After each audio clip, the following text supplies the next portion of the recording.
tried to tell you, but you walked away. So I told him already.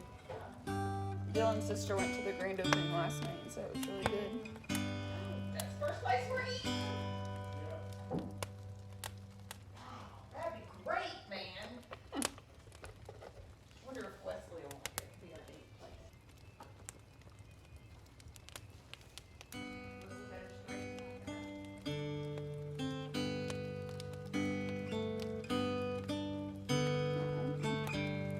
Yeah.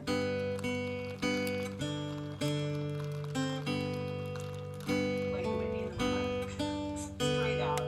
And it was extremely controversial. Still is, to a degree. Sometimes I'll show you her work gets a little warning label before you walk in the gallery because it's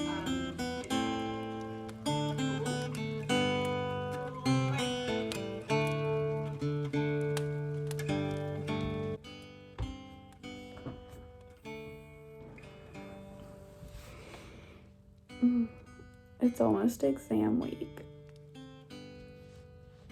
Can you tell that I'm excited?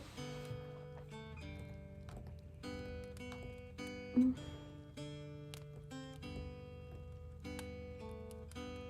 just want to take a nap.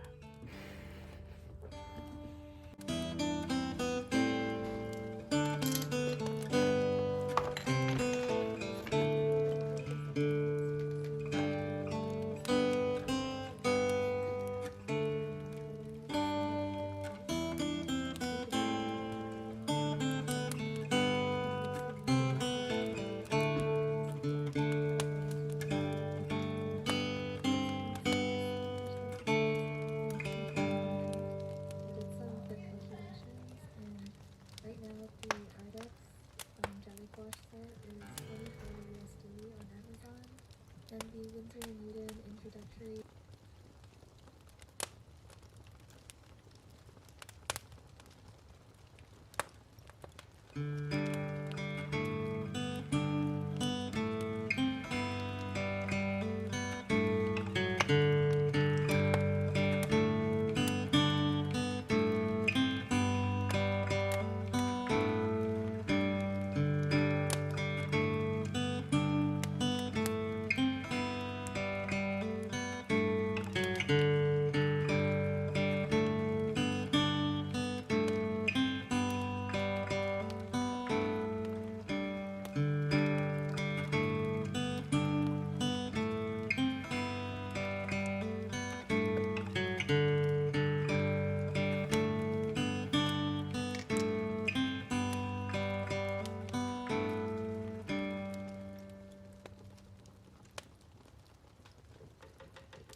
You don't want me to have?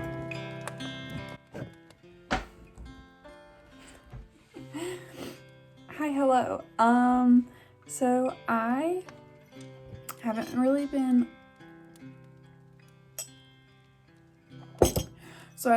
filming a whole lot for this studio vlog because it's like getting into finals week and I didn't think y'all would just want to watch me work on papers and stuff, but I thought I would pop in really quick and give y'all tips to writing the perfect paper, or like how to not procrastinate. I have devised, I'm also like all comfy in my robe because it's 11 o'clock at night and I just showered. But anyway, I don't know. I figured out this way that I write my papers that makes it not completely awful and makes it less overwhelming, so you can kind of like do a little bit at a time and it doesn't feel like you're writing a whole 20-page paper. So the first thing that I do is like gather all of my sources. And if you, where did my sources just go? So they're actually all on the ground over there, but I keep all of my sources like a binder like this, and I highlight through them. And then once I've read everything, I try to pick a thesis topic that I like, that I think relates to all of the readings or sources that I found, or that fits into the topic of the assigned paper. Or if you're given a topic already, then that's fine. That just is less work for you. So I am an art history major, so we have to cite our sources in Chicago manual style and also do in-text citations, as well as like footnotes and a bibliography at the end. So then what I do is so I've read everything, I've highlighted through everything. I get a whole bunch of colored pens. That's a highlighter, but you know, I just, so you need one color for each source so that it's easy to differentiate your notes. And the reason I do this is because I obviously don't need to use everything I highlighted in every single source, but for my in-text citations, you have to put what page number you're citing that source from. So what I do is I go through and I write the title of the work up here, and then I'll put like page 20, that's a 28 by the way, page 28, and then, you know, write down whatever that like section is, page 29, blah, blah, blah. And I do that all the way down. I don't put anything on the back. It looks like there's stuff on the back, but it's just because I wrote in Sharpie. And I do that for every single source. So then like this is orange, this is a different source. Still orange, still orange, still orange. That source had a lot of stuff. And then we have green, lighter green. You get the point. Once I have all of my sources, so I have a lot, but it is only on the front.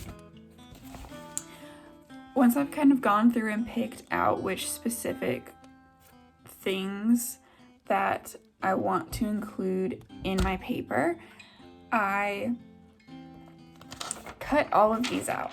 So I take my little scissors and I cut them all out. I usually actually do this with my big paper cutter, like the one that's like whatcha, you know. But for all of the titles, I put them aside in their own pile. And then I just cut all of these up into strips. And I actually learned this technique from my 9th grade English teacher, but she had us do it on, I need to figure out how to talk and cut at the same time. And she had us do it on flashcards, like index cards. But I just find that this is a lot easier for me, so I don't end up with 6,000 index cards, and it's a little bit cheaper too. So you make piles, and the piles aren't according to your sources. You're just literally cutting them all up. But so that's the title. It goes over there.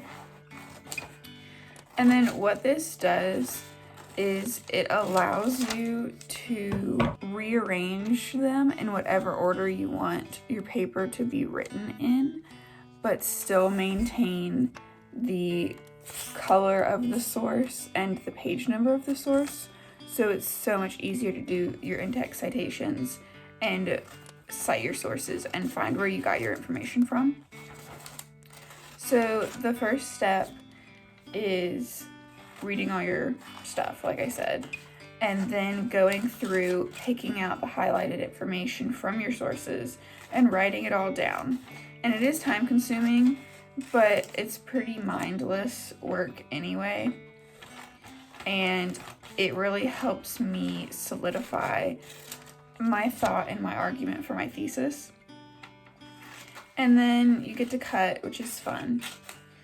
And then what I do is once I read through everything again, when I'm like writing it all down on these papers, I find I start to form a stronger argument in my head on what I want to write about. And then once I have all my paper cut up, I do a very, very, very rough outline of my argument. So I try to solidify my thesis statement. Sometimes I don't solidify my thesis statement until I'm done writing. So like I'll write the body and then I'll write my conclusion, and then based on my conclusion, I'll write my thesis statement and my introduction paragraph. But sometimes, if I can, I prefer to have a thesis going in. Which again, if you don't have evidence to support your argument, then you can't necessarily work off of that thesis, or your thesis changes. But anyway, if I can, I try to do a very rough outline of just like paragraph 1, I want to incorporate this information, paragraph 2, or body section 2, because it might take multiple paragraphs to do what I want to do. So let's do this paper, for example, and I'll stop cutting so you can hear me. So my professor gave us 10 articles, scholarly articles, to read about the Areopagus Augusta in Rome. And then we were asked to use 6 of those articles, so we don't have to use all 10. So find 6 that go with our argument, and then find 4 external sources to strengthen your thesis or your argument on top of the 6 that you choose. So 10 in total. I decided to argue, so like the traditional argument is that the altar is obviously in honor of Augustus because he won the war between, or he like pretty much conquered Spain and Gaul, and he restored peace to the Roman Empire from all of the wars that Julius Caesar and Pompey and Mark Antony and all of those people started. So he ended all of the wars in Rome, and he also was the first emperor of Rome. He ended the Republic, or Julius Caesar kind of ended the Republic, and then, Augustus brought peace and prosperity, as well as initiated the Golden Age of Rome. So he really restored a lot of the classic Roman grandeur that we know of from the Republic that was lost later on due to internal conflict within the Senate and yada yada yada. Not important to this video, but So a lot of people argue that there was an altar, so there had to be sacrifices made. So who were the sacrifices made to? And the general assumption is Pax is who they sacrificed to. But I don't believe that, and I am actually arguing in my paper that the sacrifices were made to Augustus and the imperial cult, which is the cult, like they used to worship the emperor as divine. And some people argue they did not worship emperors as divine until after they died and they became deities upon death, which is true, and they would worship and sacrifice. So like Julius Caesar became a divus, or divus, whatever. There's like feminine and masculine ways to say it, and I don't know which one is which, but he became divine after his death, and everyone agrees that Augustus also became divine after his death, but I would like to argue that he was seen as God or part God while he was alive, and the Roman people sacrificed to him at this altar to thank him for bringing peace and prosperity and inciting the Golden Age to Rome. So what I might do is go ahead and think in my brain. It's good to have 3 argument points, or, bring in counter arguments and dismiss your counter arguments, so that people can't say, well, blah, blah, blah. Anyway, so what I might do is have my introduction, my thesis, obviously, and then my first body paragraph would be introducing the altarpiece itself. So anything in my sources, as I'm flipping through these like cut up pieces of paper that have to do with the altarpiece itself and the imagery portrayed on it, I will put in one pile. And then I want my next body paragraph to be about the Roman imperial cult. So any of my sources that have to do with the Roman imperial cult, I will put in a pile. And then my final paragraph, or my final section for my argument, will be my actual argument about how the Arpagus can be interpreted to be a divine altar to Augustus for people to sacrifice to him, for Roman civilians to sacrifice to him while he was alive, but also in memory of him after his death, as well as his family and his lineage. So on the altar, he depicts Agrippa, as well as Gaius and Lucius, and Livia and all of his family that will eventually inherit his throne once he is dead.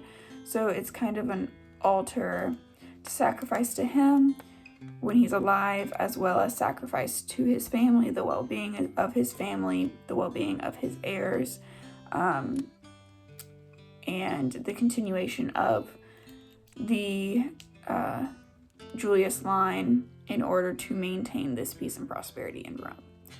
So I'll introduce the altarpiece, I'll introduce Augustus specifically, and the imperial cult and what that meant, and how it makes sense for them to sacrifice to him and the traditions and whatnot of the imperial cult, and then my argument relating the first 2 sections together and solidifying my thesis.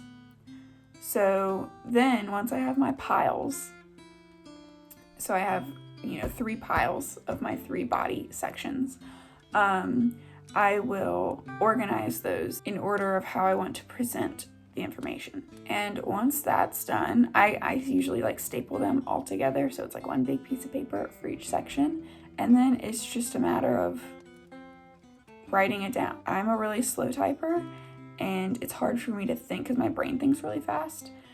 So sometimes I'll be typing and then my brain will go over here and then I'll lose that thought while I'm typing. What I like to do is I actually go into my messages on my phone, like my text messages, and I create a text message to my own phone number. And I have a MacBook, so this is easy for me to do, but if you don't have a MacBook, you could do this and then email it to yourself. And then I turn on the dictate option and I just talk into my phone. And when I talk into my phone, I can read right off of here. If I want to like quote specifically an article, and then I can just like blah, blah, blah, and then I can, you know, quote the next one, blah, blah, blah, quote the next one. And then when I send it to myself, I just put it into a Word document. Go back through my piece of paper that's all stapled together, and I find specifically where the quotes are, put quotes around them, cite them, and it's really easy to cite everything because it's all color-coded and my page numbers are already there. It's not that hard. So like, I'll spend like a week reading all my sources, and then I can sit down and write down all of this stuff in a day, because it really, like, I can do it while I'm watching TV because you don't have to think about it. You just sit and like read and copy, read and copy, read and copy. And then I'll usually spend one day cutting up and sectioning them off and putting them in their little sections. And then one day dictating. And then one day fixing, proofreading, I guess. Proofreading through everything and citing my sources. And yeah, and then I like to give myself one day to like not think about it. So like, I'll finish something, and then I'll give myself 24 hours, and then I'll reread it again to make sure everything makes sense, because sometimes when you look at something for so long, it kind of, you know, all blurs together. So, I mean, it's not actually, like, that hard, and it makes writing papers a lot less daunting, for me at least. So, I hope this was helpful. This is a 20-minute clip, so I'm sorry. Hopefully I can cut it down to even shorter, but I don't have much of a vlog this week, or this, like, couple weeks, because I've been doing this, so I hope this is helpful. I don't know. Okay, bye.